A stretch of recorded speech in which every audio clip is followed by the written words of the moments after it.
নমস্কাৰ, মই আচাৰ্য বিনয় Kashyap.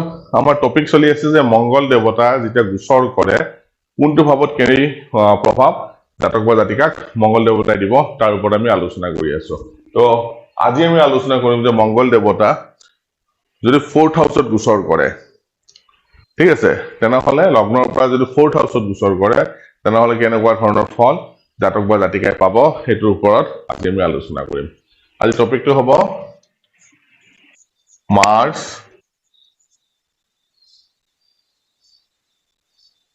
transit in 4th house.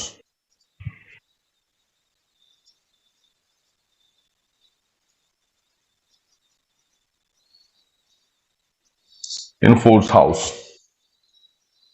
So, মংগল দেৱতা এটা হল উগ্ৰ প্লেনেট, উগ্ৰবাদী প্লেনেট, ঠিক আছে। ক্ৰূৰ নহয়, ক্ৰূৰ হয়, উগ্ৰ হয়, কিন্তু পাপী নহয়।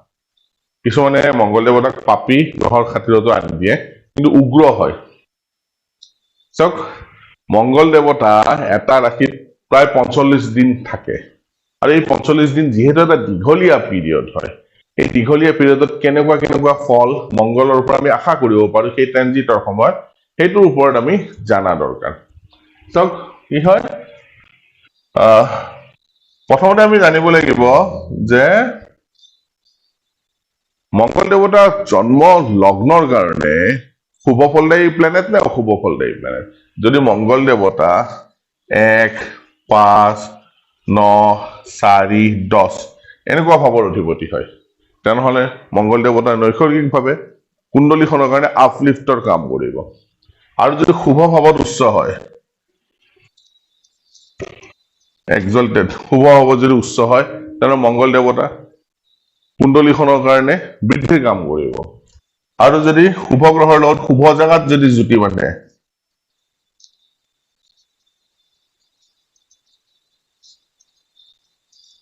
উইথ গুড প্লেনেট, তেনেহলে মংগল দেৱতা ইয়াতে শুভ ফলদায়ী গ্ৰহ হয়। এই মংগল দেৱতা কেতিয়া অশুভ ফল দিব? যদি 6, 8, 12 ভাৱৰ অধিপতি হয়, নিজ হয়, আৰু অশুভ গ্ৰহৰ লগত যদি জুতি বান্ধি থাকে, with evil planet,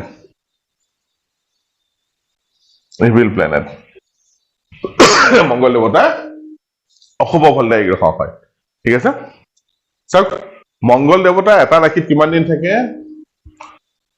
March per sign কিমান দিন থাকিব? 45 days এপ্ৰক্স থাকিব, ঠিক আছে।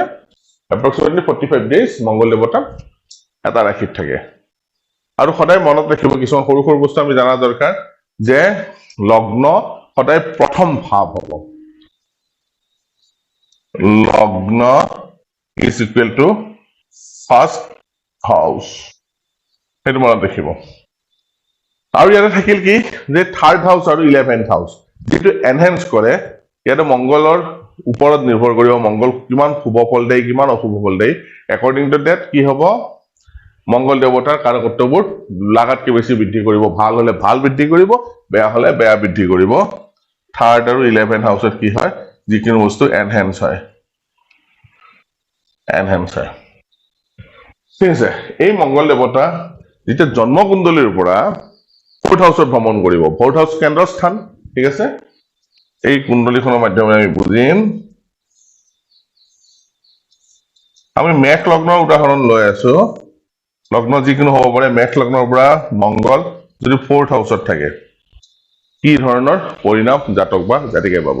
ইয়াতে মংগল দেৱতা নিজ হ'ব, ঠিক আছে, মংগল দেৱতা নিজ হ'ব। কিন্তু শুভ ভাৱৰ অধিপতি হয় যদি নিচো হয়, তেনেহলে মংগল দেৱতাৰ যিটো ৰিজাল্ট আছে সেইটো একৰ্ডিং টু লগ্ন চাৰ্টে হ'ব, ঠিক আছে। যদি লগ্নৰ পৰা 4th হাউসত ভ্ৰমণ কৰে, শুভ ভাৱৰ অধিপতি হয়, তেনেহলে কি কৰিব, বিজনেছৰ ক্ষেত্ৰত নতুন বিজনেছৰ আইডিয়া বিলাক আহিব, ঠিক আছে। নতুন বিজনেছৰ প্লেনিং কৰিব এই 45 দিনৰ ভিতৰত জাতক বা জাতিকাই।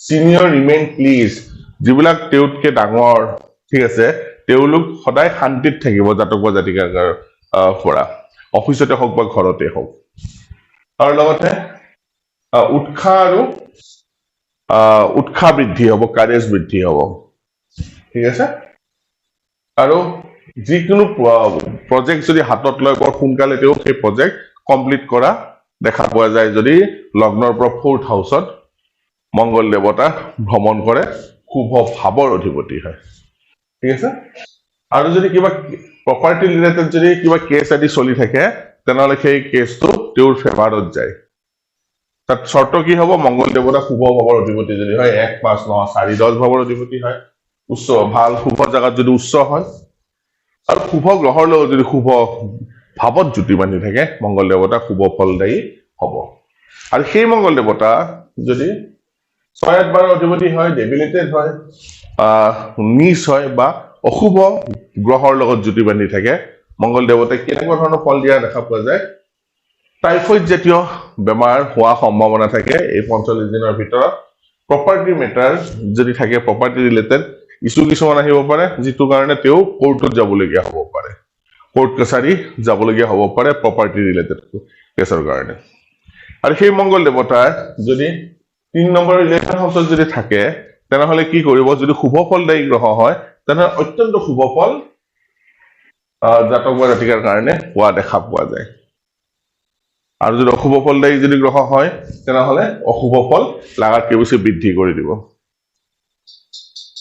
ঠিক আছে যদি মংগল দেৱতা যদি লগ্নৰ পৰা 4th হাউচত ভ্ৰমণ কৰি থাকে এই সৰু সৰু বস্তুবিলাক আমি জানা দৰকাৰ আৰু এই সৰু সৰু বস্তুবিলাকে যেতিয়া আমি বুজি পাম তেতিয়া জ্যোতিষ শাস্ত্ৰ বুজাত বহুত ইজি হয় আৰু সহজ হয় আমি এই প্ৰেডিকশ্যনবিলাক ডে টু ডে প্ৰেডিকশ্যনবিলাক বৰ ধুনীয়াকৈ কৰিব পৰা যায় ক'ৰ পৰা লগ্নৰ পৰা লগ্ন চোৱা দুটা মাধ্যম এটা হ'ল লগ্ন ট্ৰেনজিট চোৱা দুটা মাধ্যম এটা হ'ল লগ্নৰ পৰা এটা হ'ল চন্দ্ৰৰাশিৰ পৰা ঠিক আছে আমি লগ্ন কুণ্ডলীৰ পৰা ট্ৰেনজিটটো ইয়াতে আজি আলোচনা কৰি আছো সেইকাৰণে মনত ৰাখিব যেতিয়া মংগল দেৱতা শুভ ফলদায়ী গ্ৰহ হ'ব নে অশুভ ফলদায়ী গ্ৰহ হ'ব আমি জন্ম কুণ্ডলীখনৰ পৰা লয় তাক আমি ট্ৰেনজিটত যেতিয়া এপ্লাই কৰিম তেতিয়া আমি ধুনীয়াকৈ মংগলৰ কাৰকত্বৰ বিষয়ে জানিব পাৰিম আশা কৰি এই সৰু সৰু ভিডিঅ'বোৰ অলপ হ'লে ইনফৰ্মেটিভ হ'ব একচুৱেলি বুজাত সহায় কৰিব এনেকুৱা সৰু সৰু ভিডিঅ' মই আপোনালোকৰ সন্মুখত প্ৰায় আনি থাকিম যদি মোৰ ভিডিঅ' চাই ভাল লাগে তেনেহ'লে ইয়াক লাইক কৰিব শ্বেয়াৰ কৰিব আৰু